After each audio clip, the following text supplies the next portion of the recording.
Salut à tous, on se retrouve pour une vidéo spécialement consacrée à Enzo Fernandez pour ma série Checkpoint. On parle du joueur qui a été élu meilleur jeune de la Coupe du Monde 2022, le gars qui a succédé à Thomas Müller, Paul Pogba et Kylian Mbappé. Généralement, quand tu remportes ce trophée, derrière, tu fais une grande carrière. Donc, on va le suivre de très très près. Et puis, ce qu'il faut se dire, c'est que déjà aujourd'hui, il a un niveau assez dingue. On va commencer par sa carte d'identité.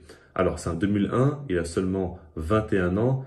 C'est un Argentin, je pense que ça, vous le savez désormais. Il mesure 1m78 et il joue au poste de numéro 6, milieu défensif. Maintenant, il peut jouer aussi en tant que milieu relayeur. Il peut aussi jouer dans un double pivot. Il est très complet et on va y revenir un peu plus tard. Il a été formé du côté de River Plate. Et ce qui me choque énormément avec ce joueur, c'est qu'il a découvert l'Europe que durant cette saison. Parce qu'il a signé à Benfica en 2022.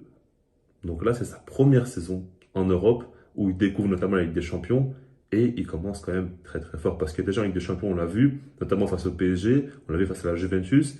Il a directement fait de beaux matchs, il a montré de très belles choses, il a sauté aux yeux de pas mal d'observateurs. C'est pour ça qu'il a été appelé en Coupe du Monde avec l'Argentine.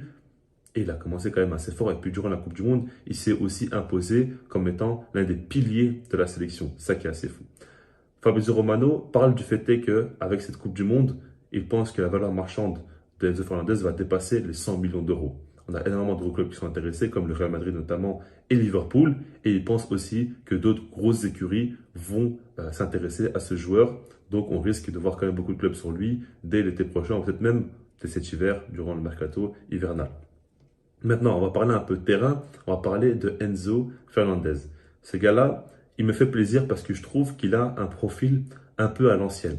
Il a vraiment ce vice que peut avoir par exemple un gars comme Casemiro. Alors, c'est pas pour comparer les deux joueurs parce que pour moi, ils n'ont pas forcément de points communs. Mais vous savez, ce genre de joueurs qui ont beaucoup de vices, qui savent faire les fautes au bon moment, qui sont très rugueux, qui sont très agressifs. Je trouve qu'aujourd'hui, on ne trouve plus vraiment des joueurs comme ça avec autant de personnalité et avec autant, on va dire, de vices, comme je le dis, tout simplement. Donc, par rapport à son aspect défensif, il est bon parce qu'à chaque fois, il va au contact, il est toujours proche de l'homme, il n'hésite pas à tacler, il n'hésite pas à se jeter. Après, c'est un peu comme tous les joueurs argentins, ils sont souvent quand même dans cette mentalité-là, notamment dans cette Coupe du Monde, on les a vus très agressifs. Mais lui, il est vraiment dans ce délire-là, disons.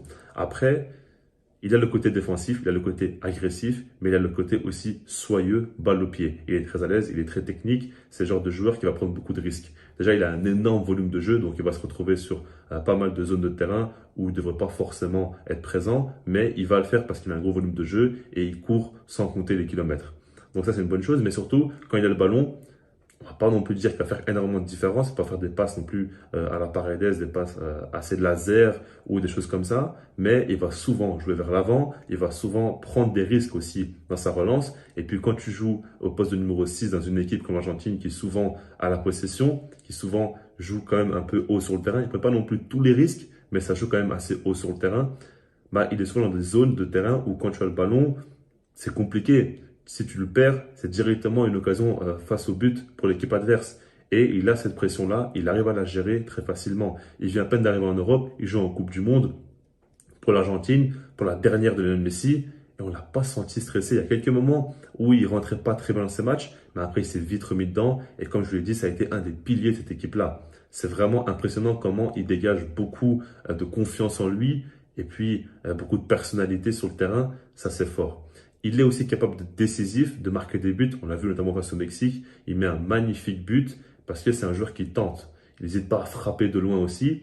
Et ça fait partie du fait qu'il a beaucoup de personnalité. Donc on est vraiment sur un joueur très complet. On a vu quelques fois aussi l'Argentine jouer avec Paredes au poste de numéro 6 et Enzo Fernandez jouait un peu plus haut et on n'a pas vu de différence. Parce que le gars, il a toujours la même énergie, la même agressivité sur chaque duel, sur chaque fois où il va sur le porteur du ballon. Donc ça, c'est toujours la même chose. Et puis quand il a le ballon, bah, il n'hésite pas à jouer vers l'avant, à prendre des risques, à frapper s'il le faut. Et ça, c'est quand même une grande, grande force chez lui. Sa complémentarité, le fait est qu'il soit aussi bon défensivement qu'offensivement. Donc on est vraiment sur un 6 qui pourra faire de belles choses dans sa carrière. Parce que, je ne sais pas ce que vous en pensez, mais je trouve qu'aujourd'hui, le marché de numéro 6 est pas non plus pléthorique. Les gros clubs en ont souvent un, mais il n'y a pas vraiment beaucoup à en chercher des pépites ou quoi. C'est dur vraiment à trouver. C'est un peu comme pour les latéraux, je pense. C'est des postes où tu as du mal à vraiment trouver un gars qui arrive à assimiler pas mal de choses dans son jeu et avoir pas mal de qualités, être complet. Là, avoir un gars comme Enzo Fernandez qui est aussi fort défensivement que défensivement, qui a de l'agressivité, qui a de la personnalité, qui frappe de loin, qui met des buts importants aussi, c'est vraiment du pain béni et c'est vrai que c'est assez impressionnant. J'ai hâte de voir d'ailleurs où il va signer ou peut-être s'il va rester à Benfica ou non, parce que Benfica, il faut en parler, hein. Mais ce club-là, il sort des pépites. Durant la Coupe du Monde, on avait Enzo Fernandez, on a vu aussi Gonzalo Ramos, le gars qui te claque un triplé venu d'ailleurs. Il faut faire attention à cette équipe-là quand même, parce qu'à chaque fois, il y a beaucoup de pépites qui sortent de chez eux et c'est tout sauf nouveau.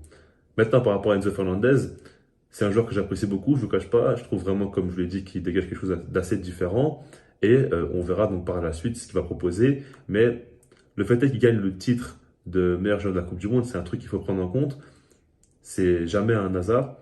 Mais ce qu'il faut aussi se dire, c'est que des fois, il y a des joueurs qui se galvanisent, qui durant une Coupe du Monde, avec un système de jeu qui leur correspond très bien, avec du coup beaucoup de place pour eux pour se montrer, ils arrivent à faire de très belles choses. Et puis un tournoi, le format fait que certains joueurs sont avantagés. Je pense que les joueurs comme Enzo Fernandez, qui sont très forts mentalement, qui ont beaucoup de personnalité, bah, c'est eux qui sont vraiment mis en avant. Et des fois, c'est possible qu'une fois qu'il va revenir en club, ça va un petit peu chuter ou qu'on va avoir un peu plus de défaillance. Et ce serait normal, il est encore très jeune, il a très peu d'expérience.